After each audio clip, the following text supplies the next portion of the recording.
आज आप लोग यहाँ पर पहुंचे हैं डीएम कार्यालय में, क्या कुछ पूरा मामला है, क्यों यहाँ पर पहुंचे? लेकिन बीजेपी जब से आई है तब से ये समाज को लड़ाना चाहती है। उसका मकसद जब हल नहीं होता है तो उसको इस घटना ने उसको विचलित कर दिया है। धामी जी आज भी जाके बयान दे रहे हैं कि जो लोग बहुत सारे लोग, क्या आपने कहा है अपने नाम के आगे क्या लिख रहे हैं? मोहम्मद दीपक मोहम्मद, उसको ट्वीट कर रहे हैं, कह रहे वो नहीं करना चाहिए। वो इनका मकसद हल दिखाई नहीं देता तो ये बखला गए हैं। विकास शर्मा जी रुद्रपुर में कल मैंने देखा सोशल मीडिया पे कि अपने स्टाफ को इकट्ठा करके नारे लगवा रहे थे कि हमने ईदगाह की जमीन को मुक्त करा लिया है। तो हम चाहते हैं कि विकास शर्मा वहाँ बना दरवाजा बनाए कि उसने एक ऐतिहासिक घटना हुई है, एक जीत की है और ये जीत हमेशा ही इतिहास में शर्मनाक रहेगी। इसका कोई ज्यादा उसको लाभ मिलने वाला नहीं है और इस रूप में देखा जाएगा।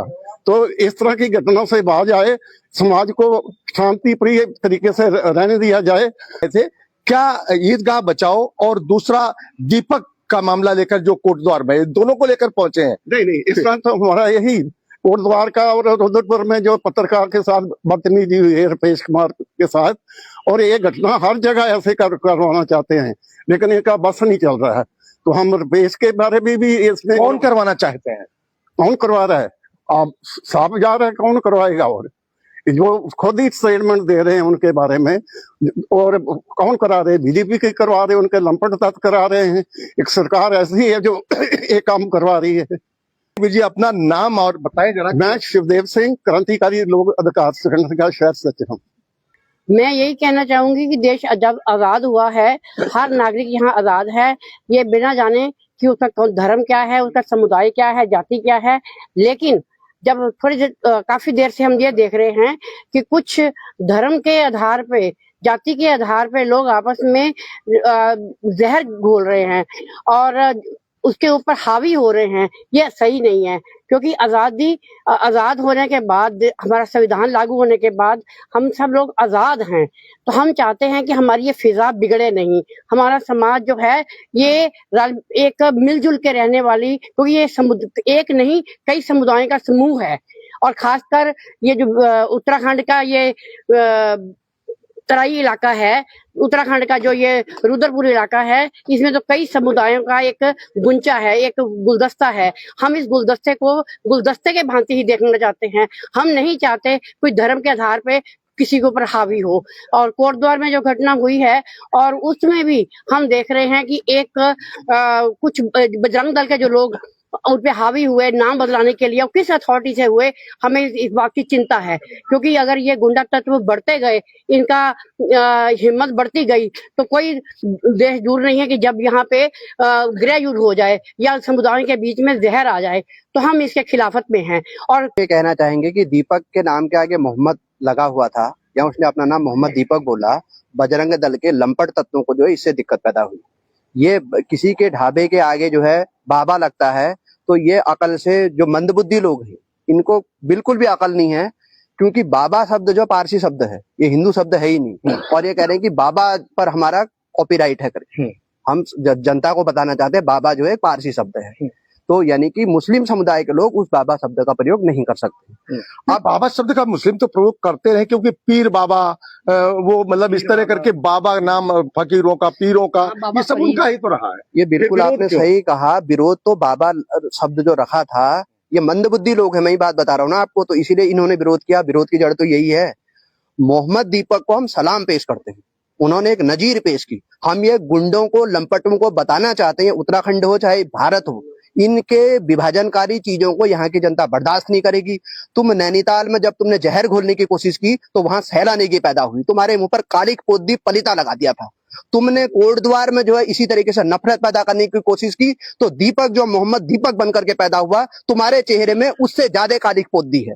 रुद्रपुर में ईदगाह की जमीन पर ये क्यों जो कब्जा करना चाहते हैं? इसीलिए क्योंकि मुस्लिम समुदाय को टारगेट करना है। हल्द्वानी में इन्होंने तमाम सारी कोशिशें की हैं। ये उत्तरकाशी से लेकर के, चंपावत से लेकर के पूरे उत्तराखंड में इस तरीके का जहर का घोलना चाहते हैं। लेकिन हम ये कहना चाह रहे हैं कि हर उत्तराखंड के का जो बाशिंदा है, भारत के जो नागरिक हैं उनके बीच से, जो महिलाओं के बीच से शैला नेगी पैदा होगी, पुरुषों के बीच से मोहम्मद दीपक पैदा होंगे। और हम ये भी बता देना चाहते हैं कि ये भारत की खूबसूरती है।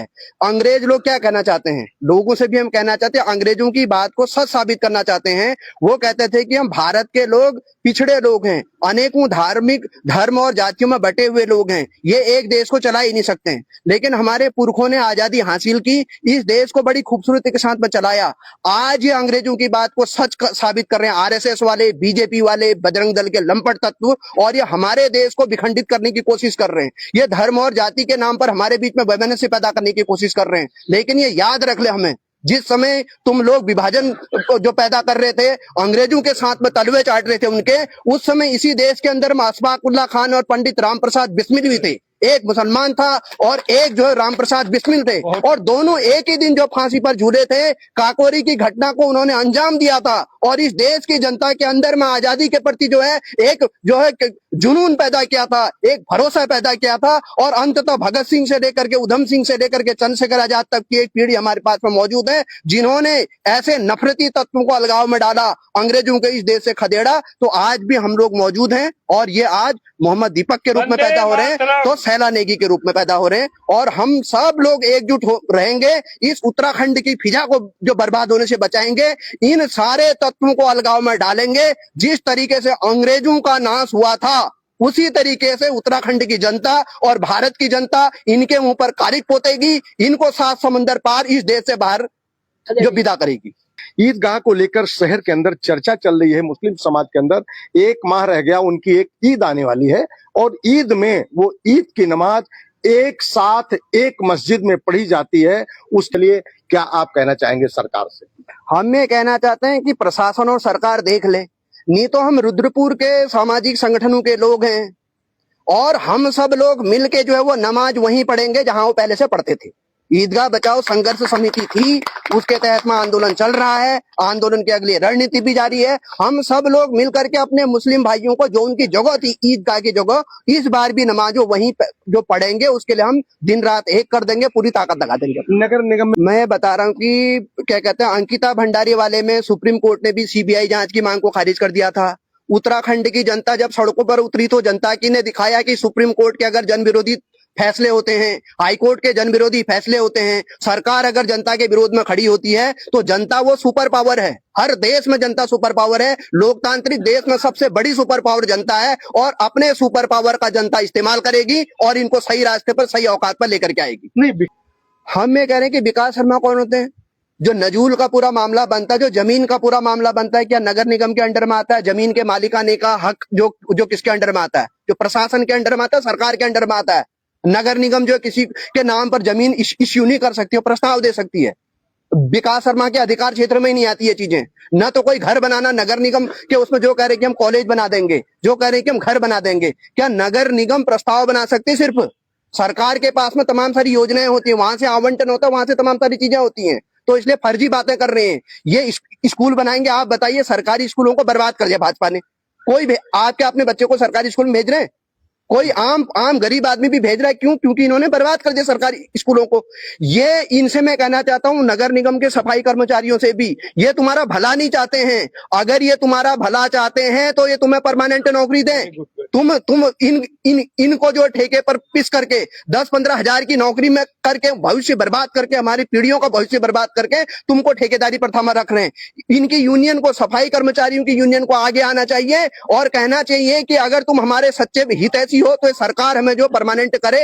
हाईकोर्ट के तमाम सारे आदेश हैं, जो नियमित काम करने वाले हैं, और सफाई का काम ऐसा काम है जिसके बिना काम ही नहीं चल सकता है। और भारत का कानून है, परमानेंट काम में परमानेंट रोजगार होता है, यानी कि स्थायी काम का स्थायी रोजगार। उनसे ज्यादा स्थायी काम और कौन सा होता है? ये बरगलाने का काम कर रहे हैं। सफाई कर्मचारियों के स्थायीकरण की मांग के पक्ष में कभी नहीं रहेंगे।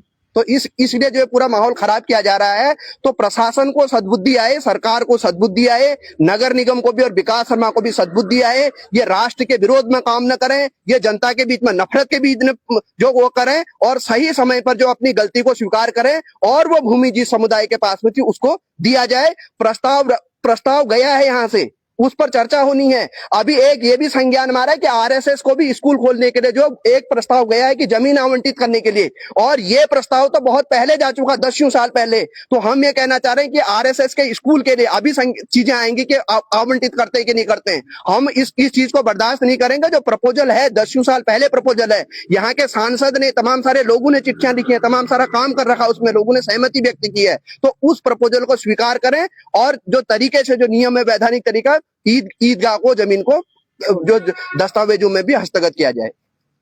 और मेरा नाम अकरम पठान है। अगर कहीं हिंदू मुसलमान कहीं जिस तरीके से कोट द्वार में अगर कहीं ऐसा कुछ होता है तो मैं अकरम सिंह, अकरम वाल्मीकि, अकरम कुमार बनने के लिए तैयार हूं। दो भाइयों में झगड़ा नहीं होने दूंगा।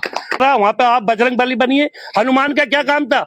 जब लक्ष्मण जी को बूटी की जरूरत पड़ी तो पूरा पहाड़ उठा ले हनुमान, तो वो बजरंग बली है ना। ये पूरी दवाएं लाए, कहीं बीमार है कोई, उसको दवाई ला के दे, किसी को कपड़े नहीं है कपड़े ला के दे।